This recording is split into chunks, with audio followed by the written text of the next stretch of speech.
لہذا رب کائنات نے چند آپ حضور کے غلام ایسے چنے کہ جنہیں یہ سعادت ملی کہ جو سعادت اپنی مرضی اور پسند سے ممکن نہیں تھی، اس میں اللہ کا فضل اور اس کا انتخاب شامل تھا، کہ جس کو چونکہ مال میرے پاس ہوگا تو کسی کو دوں گا، جان تو میری حاضر ہے، میں حاضر ہوں، لیکن مال کا تو ہونا ضروری ہے۔ جان تو اللہ نے دے دی ہے، زندہ ہوں تو جان تو حاضر ہے، لیکن مال نہ ہو تو کیا کیا جائے؟ اس لیے رب کائنات نے وجاہدوا باموالہم کے باب میں سب سے زیادہ جس کو یہ شرف عطا فرمایا اس ہستی کا نام سیدنا عثمان غنی رضی اللہ تعالیٰ عنہ ہے، کہ سب سے بڑھ کر ہر جنگ میں آپ نے یہ جو مالی جہاد تھا سب سے بڑھ کر آپ نے اس میں حصہ لیا۔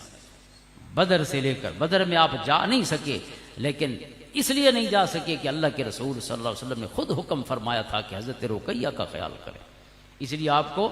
بدریین میں حضور نے شامل فرمایا اور آپ کو باقاعدہ حصہ دیا مال غنیمت میں، چونکہ اصل چیز تو اللہ اور اس کے رسول کی اطاعت ہے۔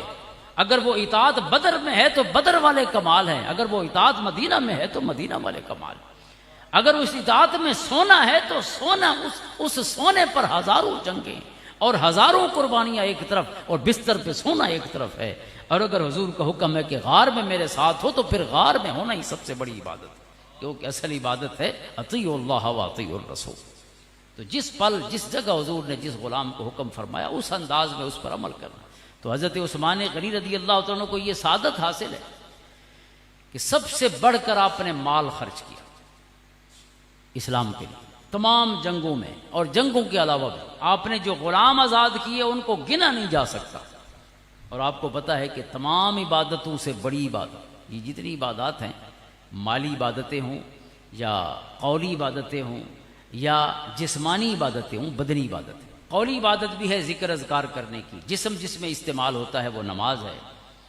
اور نماز میں قولی عبادت بھی ہے کہ انسان تسبیحات بھی پڑھتا ہے، اللہ کا ذکر بھی کرتا ہے، قرآن کریم بھی پڑھتا ہے، اور ایک ہے مالی عبادت۔ تو ان تمام عبادات میں آپ قرآن کو پڑھیں کہ قرآن کریم نے تمام عبادتوں کا معیار اور سٹینڈرڈ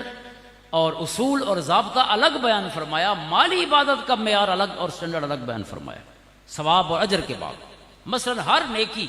جتنی کمزور بھی ہو وہ 1 کی 10 کا اجر اللہ تعالیٰ فرمائے گا، من جاء بالحسنۃ فلہ 10 امثالھا، یہ قرآن کا اصول ہے، ایک نیکی کی 10 ملتی ہے، چاہے وہ جتنی کمزور نیکی کیوں نہ ہو۔ اس لیے حضور صلی اللہ علیہ وسلم نے فرمایا کہ نیکی کو کمزور اور حقیر مت سمجھو، لا تحقرن من المعروف شیئا ولو ان تلقى اخاك بوجه طلیق، چاہے کسی کو راستے میں ہنس کر ملنا ہی کیوں نہ ہو، فرمایا اس مسکرانے سے بھی پوری زندگی کے فیصلے ہو سکتے ہیں،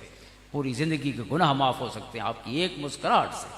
کیونکہ گناہ چھوٹے بڑے ہوتے ہیں، نیکیاں صغیرہ کبیرہ نہیں ہوتی، نیکیاں ساری کبیرہ ہوتی ہیں، کوئی نیکی صغیرہ نہیں ہے، کیونکہ وہ تو رب جس کو قبول فرما لے۔ پتہ نہیں آپ کی ایک ہنسی نے جو راستے میں کسی دوست سے آپ نے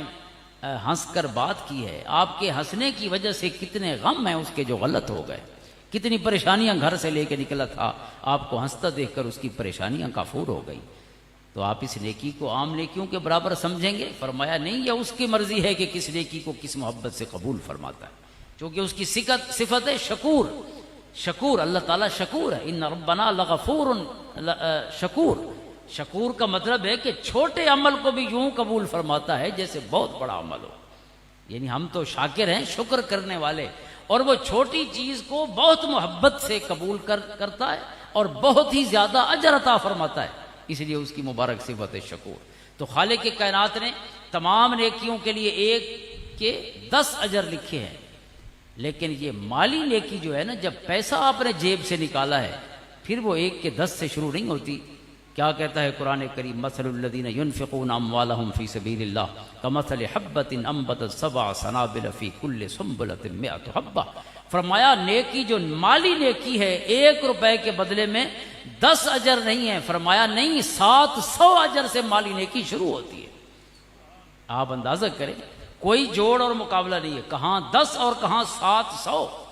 اور پھر دوسرا ہے واللہ یضاعف لمن یشاء، اللہ تعالیٰ جس کے لیے چاہتا ہے اس کو دگنا کر دیتا ہے، یعنی نیکسٹ سٹیپ ہے، اگر آپ کا خلوص زیادہ بڑھ گیا تو وہ 700 کے 1400 ہو گئے۔ اور واللہ واسع علیم، وہ وسعت والا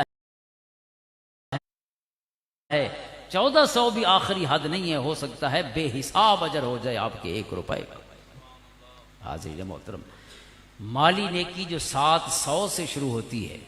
حضرت عثمان غنی رضی اللہ تعالیٰ عنہ نے جن دنوں میں وہ نیکی کی ہے، مالی نیکی، وہ دن تھے کہ جس کو قرآن نے بھی ساعت عسرہ کہا ہے، اور قرآن نے کسی جنگ کو جس میں جانوں پر تیر سہے جاتے رہے، تلواروں کے سائے میں حضور کے غلام رہے، 70 غلام شہید ہو گئے، ان کے جسموں کے ٹکڑے کر دیے گئے میدان احد میں،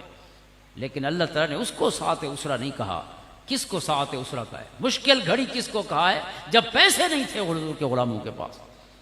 قرآن کہتا ہے لقد تاب اللہ علی النبی والمہاجرین والانصار الذین اتبعوہ فی ساعت العسرہ، اللہ تعالیٰ نے اپنے محبوب کے غلام مہاجرین اور انصار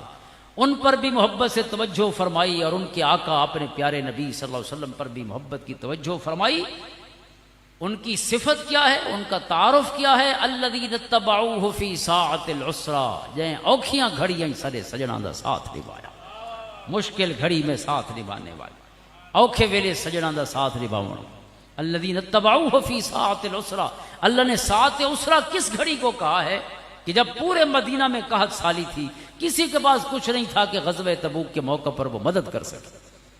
لیکن جنہوں نے مدد کی رب کائنات نے کمال ان کو اجر عطا فرمائے۔ سیدنا ابو بکر صدیق رضی اللہ تعالیٰ عنہ اپنے گھر کا سارا مال لے آئے، حضرت ابو بکر رضی اللہ تعالیٰ عنہ آدھا مال لے آئے، حضرت عبد الرحمن بن عوف آدھا مال لے آئے، حضرت عثمان غنی ایک دفعہ حضور نے فرمایا من جہز جیش العسرۃ فلہ الجنہ، جو مشکل گھڑی والے اس لشکر کی مدد کرے وہ پیسے دے، میں جنت دیتا ہوں۔ اللہ اکبر۔ حضرت ابو ہریرہ فرماتے ہیں فجہزہ عثمان، حضرت اللہ اکبر، جنت خریدنے کا یہ شرف حضرت عثمان کے حصے میں آیا۔ اس لیے فرماتے ہیں حضور نے فرمایا من یحفر بئر رومہ فلہ الجنہ، بخاری کی حدیث ہے، جو بئر رومہ یہ پانی خرید کر مسلمانوں کے نام ان کے لیے وقف کر دے، میں اسے جنت دیتا ہوں۔ فرماتے ہیں فحفرھا عثمان، یہ کنواں بھی خرید کر حضرت عثمان کو شرف ملا کہ مسلمانوں کے لیے وقف کر دے۔ اس لیے حضرت ابو ہریرہ فرماتے ہیں کہ اشترا عثمان الجنت مرتین، 2 دفعہ حضرت عثمان نے جنت خریدی ہے، پیسوں سے جنت خریدی ہے، اور تیسری دفعہ حضور نے خود کرم فرمایا، اپنی طرف سے عطا فرمائی، یعنی 3 دفعہ جن کے لیے جنت کی بشارتیں ہوں۔ وہ جو عمومی بشارتیں ہیں قرآن کریم میں، ان سب میں تو حضرت عثمان غنی شامل ہے، حضور کے غلاموں کے لیے وَأَعَدَّ لَهُمْ جَنَّاتٍ تَجْرِي تَحْتَهَا الْأَنْهَارُ خَالِدِينَ فِيهَا أَبَدًا۔ قرآن فرماتا ہے کہ ہم نے جنت بنائی ہی ان کے لیے ہے۔ أَعَدَّ لَهُمْ جَنَّاتٍ أَلْزَمَهُمْ كَلِمَةَ التَّقْوَى وَكَانُوا حَقَّ بِهَا وَأَهْلَهَا۔ اللہ تعالیٰ فرماتا ہے کہ ہم نے ان کے ساتھ کلمہ تقوی کو جوڑ دیے، الزمہم کلمۃ التقوی، اللہ تعالیٰ نے کلمہ تقوی، وہ کلمہ طیبہ ہے، یہ دولت تقوی ہے جو سب سے بڑی عزت ہے، ان اکرمکم عند اللہ اتقاکم۔ اللہ فرماتا ہے ہم نے حضور کے غلاموں کے ساتھ یہ جوڑ دیا ہے۔ کیوں جوڑا ہے؟ وَكَانُوا أَحَقَّ بِهَا وَأَهْلَهَا۔ قرآن کہتا ہے چونکہ تقوی سجدہ ہی میرے محبوب دے غلامہ دے نال ہے، کانو حق کا بہا و اہلہا، ان کے ساتھ سجدہ تھا تقوی، اس لیے عثمان کے ساتھ جوڑ دیا۔ 1400 حضور کے غلام جنہوں نے درخت کے نیچے بیٹھ کر بیعت کی ہے، ہم نے ان کے ساتھ کلمہ تقوی کو جوڑ دیا۔ تو یہ قرآن ہے جو رضی اللہ عنہم ورضوا عنہ، وہ جو عمومی بشارتیں ہیں قرآن کریم کی یا اعزازات ہیں صحابہ کے، ان سب میں تو حضرت عثمان شامل ہیں، لیکن ساتھ خصوصی اعزازات یہ ہیں کہ آپ نے جو مال خرچ فرمایا، کوئی شخص اس باب میں حضرت عثمان غنی رضی اللہ تعالیٰ عنہ کے برابر نہیں ہو سکتا، اس میں کوئی شک نہیں کہ میں نے پہلے عرض کیا ہے کہ سب صحابہ کو امتیازی صفات اور شانیں ایسی حاصل ہیں کہ ہر صحابی جو ہے وہ متمیز ہے، وہ چمکتا ہوا ستارہ نہیں بلکہ چاند کی طرح چمک رہا ہے۔ آسمان محبت حضور صلی اللہ علیہ وسلم کے گویا آسمان ہے، حضور کے غلاموں کا جو ستاروں کی صورت میں ہے، صحابی کن نجوم، لیکن ہر صحابی کو الگ سے دیکھو گے تو وہ کن نجوم نہیں ہے، وہ کل قمر نظر آئے گا آپ۔ ہر صحابی اتنا متمیز ہے کہ وہ کل قمر ہے۔ قرآن کریم نے اس لیے فرمایا الذین ينفقون اموالهم فی سبیل اللہ ثم لا يتبعون ما انفقوا منا ولا اذى لهم اجرهم عند ربهم ولا خوف علیہم ولا هم يحزنون. یہ آیت کریمہ حضرت عثمان کے لیے اتری ہے اور حضرت عبد الرحمن بن عوف کے لیے اتری، کیونکہ ان دو کو اللہ نے بہت متمول فرمایا تھا، اللہ تعالیٰ نے بہت زیادہ مال عطا فرمایا تھا، لہذا مال بھی دیا اور پھر مال خرچ کرنے کا جذبہ اور اللہ تعالیٰ نے ذوق اور شوق بھی عطا فرمایا، لہذا پورا مال جب بھی ضرورت پڑی وہ پیش کرتے رہے.